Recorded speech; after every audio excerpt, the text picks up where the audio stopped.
In this video, I'm going to be doing some foraging. It is springtime in Michigan, Zone 5B. These are plants that I have found wild. They do grow in my garden, but we usually get rid of them every summer when we put our garden in and they just come back. There are plants around the corner that I'm going to go get. This is not all of the plants that you can forage in Michigan. There are a lot more. I don't even know all of the plants that can be foraged. I tend to stay away from mushrooms. I don't have a lot of experience doing that, and I don't want to make anybody sick or kill anybody. So I just stick to stuff I know. Make sure as you're learning, you look at pictures, talk to people. There's Facebook groups, there's YouTube. There's definitely resources out there. You don't want to just go in the woods and just start grabbing stuff, or even in your yard, because you don't know what it could do if it's not the right herb or plant. I am pretty new to foraging. This might be my second year, maybe my third year. I actually have a friend who's a licensed forager. I'm not really sure of the technical name. She does classes and herb walks and foraging walks. And she wanted to get some of the stuff I had growing around my house. I knew what that was, told her I had it, so she wanted to come over. And while she was here, she did an herb walk with me on my property and showed me what I could forage in the springtime. That's when she came, it was spring. And so that's just how I got started. I didn't really know anything about foraging before then, or using plants that just grow wild. And I'm really grateful for that. I do want to expand my knowledge further in the future. Every year I'm harvesting more things, drying more things, and trying different things. I am grateful to have these plants that just grow around here wild that you don't have to do anything with. We spend a lot of time gardening, so having plants that just grow on their own and we don't have to do anything with is awesome. Let's get started. I am out in the garden right now. I'm actually not gardening. I'm going to be foraging and harvesting some catnip. We have lots of catnip around here. It grows like a weed. And I like to grab some, dry it out, and give it away as gifts and keep it for my cats. I have some here. So I kind of harvest it just like this. You could take it, cut it off. You can even just pull what you want out. It will regrow. It is a member of the mint family. And there are two different kinds. There's catnip and cat mint. I don't remember which one I remember which one I have. I have catnip, but I can't remember how to tell them apart.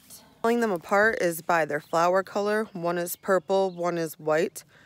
I don't remember which color means what, but I do know when I Googled it that I had catnip. Like I said, this just grows wild around our property. I'm actually down here at the end of our garden with the goats. We have the baby ducks out.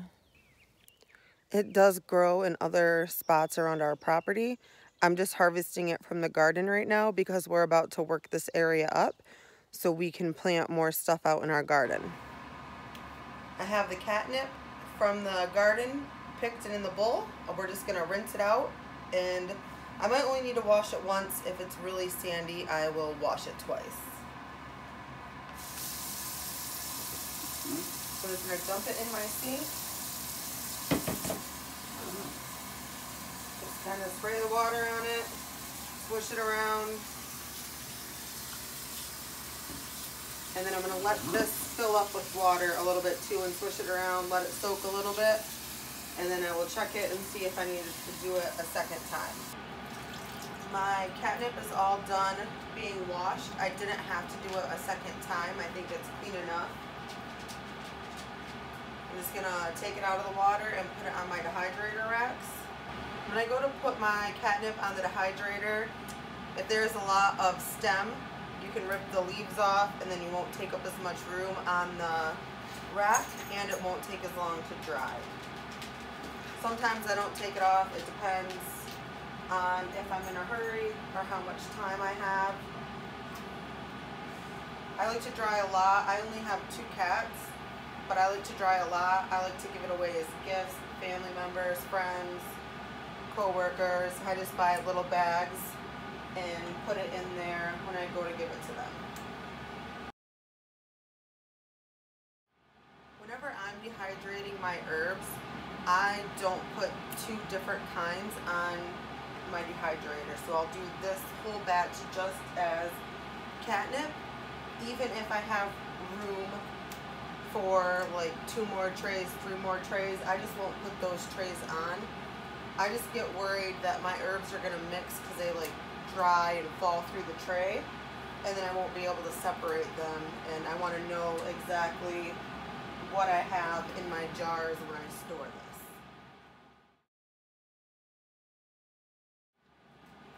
I do get water everywhere. I could put this in a salad spinner and dry it if I wanted to cut down on the water mess. I'm just going to use a towel and wipe it up, and then I won't have to wash extra dishes.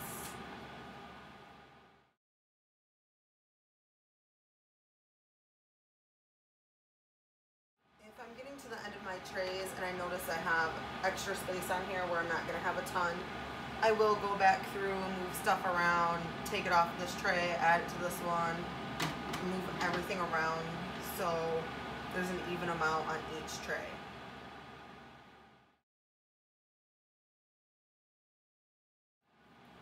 We compost, so I'm going to be taking all of these stems and any other random plants and putting them in my compost. I have my dehydrator all loaded. I'm going to plug it in, put the lid on it, and turn it on. This one is my old dehydrator, so I don't have any of the temperature settings or time, but it does the job well, and it comes in handy when I already have stuff going on my other dehydrator.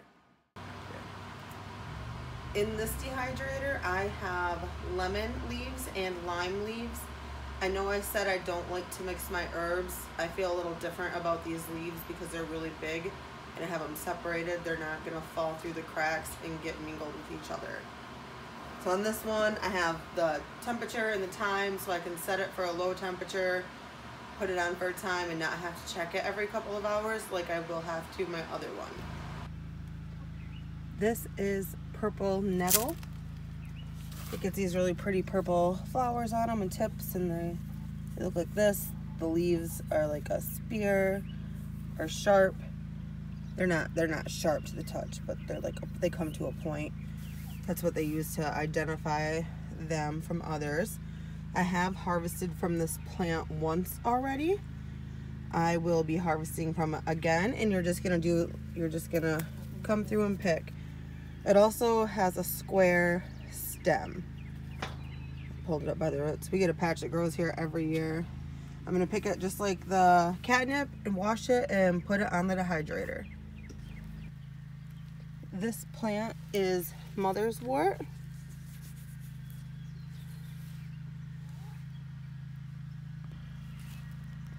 This is another plant that I forage and dry. This will actually be my first year doing this with this one. And I'll just do the same thing. I'll just come out here and pick it, gather a bunch of it up, wash it off, and put it on the dehydrator. And these just grow naturally here. Like, I'm in the back side of my garden. Over here, they just grow and I harvest from them. I am out here harvesting ramps today. They are a wild leek.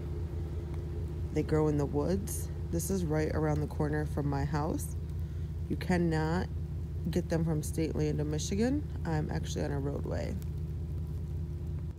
Ramps go really good in anything. I made a ton of ramp butter, put them in the freezer, cut up a bunch, put them in the freezer that way. We've sauteed them. I have some fermenting, soup, scrambled eggs, basically whatever. They're so versatile. It is pretty late in the season for these. and they are starting to yellow, and they will be gone soon. So this is what the bulb of a ramp looks like. I usually just harvest the leaves. It takes a long time for this plant to grow, so I want to leave the roots in there so they can continue to grow. I usually just wash my ramps in my sink. Any of them that have 2 leaves like this, you definitely want to split. Dirt can get in between there. And then pull any of the papery stuff off, which that one doesn't have. So for prepping these for the freezer, I'm just going to chop them, rough chop them, no specific size. After I chop them, I'm going to put them in my food processor. I might pulse it a few times, put it on high. I'm going to take a spatula and like scrape it through every once in a while and just get them really finely chopped up.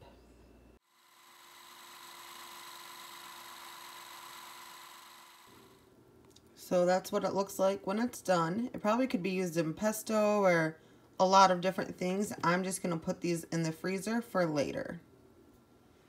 I have these muffin tins that I like to use. They're actually like silicone, so they pop out. So they work really great for putting stuff in the freezer and portioning it, and then be able to put it, just pop it out like that when it's done freezing. So as you can see, there's like different sized pieces. I'm not too concerned. We're just gonna throw these in recipes and cook them. Doesn't matter to me if they look the same or not. And then when I'm filling them, I pack them down really tightly. I have noticed there is enough moisture in these to freeze and to be able to pop them out. You don't have to add water or oil. You can if you would like. I just don't find it necessary. I'm sorry I'm not really getting the best angles for the ramp video and not like recording as I'm going and doing. But I broke my camera tripod and I'm currently waiting for my replacement. So it does make it really tricky to film when I'm in here doing stuff by myself. This tray is all ready to go for the freezer. This is going to be the only one I'm putting in there tonight. If I were going to do more, I would just put like a cutting board or a cookie sheet and then just stack another tray on top of it and put them in the freezer. So this is what it looks like when it's done. I am losing some on the counter, but it's a nice little ramp portion. I just keep them in a freezer bag in my freezer, and then we just get out what we need when we're cooking.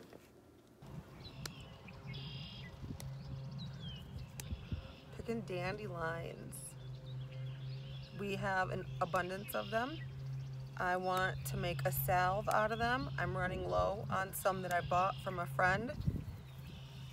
And you can make jam with them, all kinds of things with them, or jelly, not jam, excuse me. My boyfriend wants to make dandelion mead with them, and we have a lot of them. There are some bees out here.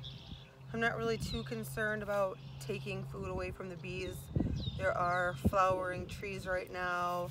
There's the purple nettles that have flowers on them, and I have so many dandelions, I doubt that it's going to be an issue. Hey, kitty.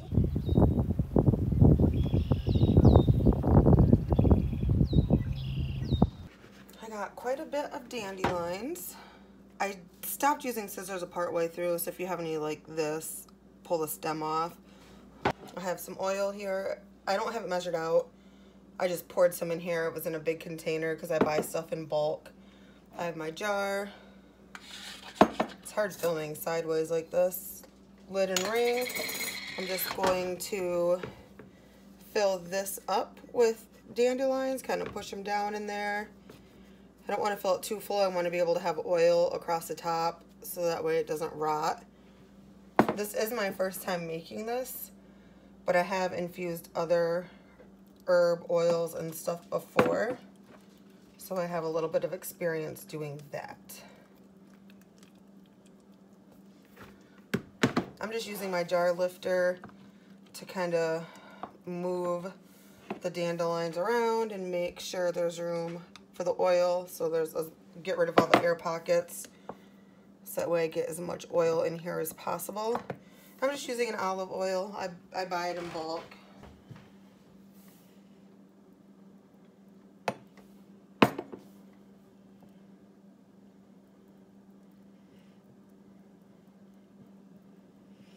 I have with some oils when I'm not using dried product to put a coffee filter and a rubber band over it. I'm just going to try it with this. Put the lid on it. Just set it aside for somewhere. I'll have to look up how long I need to do that. I didn't look anything up before I started this today. And it does look really pretty.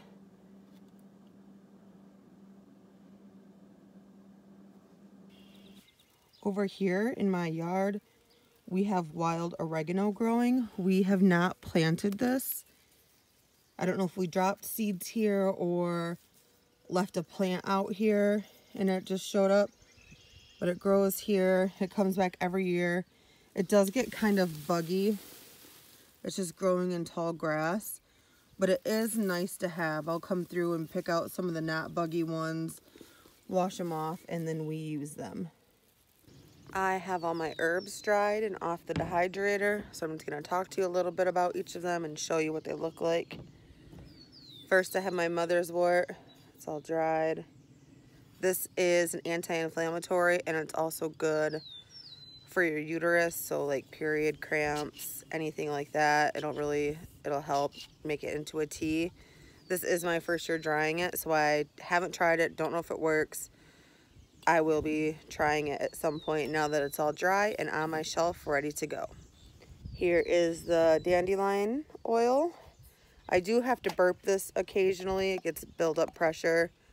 They have shrank quite a bit. I need to find some beeswax to make the actual salve with it. I do have a couple of friends that have bees, so I'm going to be reaching out to them. And this is used as like a muscle relaxer. Like instead of icy hot, you can rub this on there.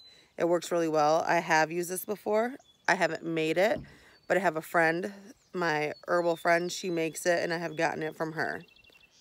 Up next, I have my purple nettle. The dried stuff I'll use in teas. It's supposed to be antibacterial, anti-inflammatory, and I am making a salve also, so I have dried herbs in my olive oil blend. I'll be making this salve at the same time that I make the dandelion one, just to do it all at the same time. I've never made one before, so that'll be a new experience. This is for joint pain, and it's supposed to help you stop bleeding, it said. I don't know, we'll see. I have used a fresh nettle before and just washed it and cooked it like spinach. I've eaten it raw. It's really good for you. It does taste a little earthy, but it is really good for you, so it's worth it. That is going to wrap up this foraging video. Springtime foraging. There is summer foraging too, so I'll see about doing any of that this year. I hope you guys enjoyed it. I hope you learned something from it. If you know of other things to forage, let me know.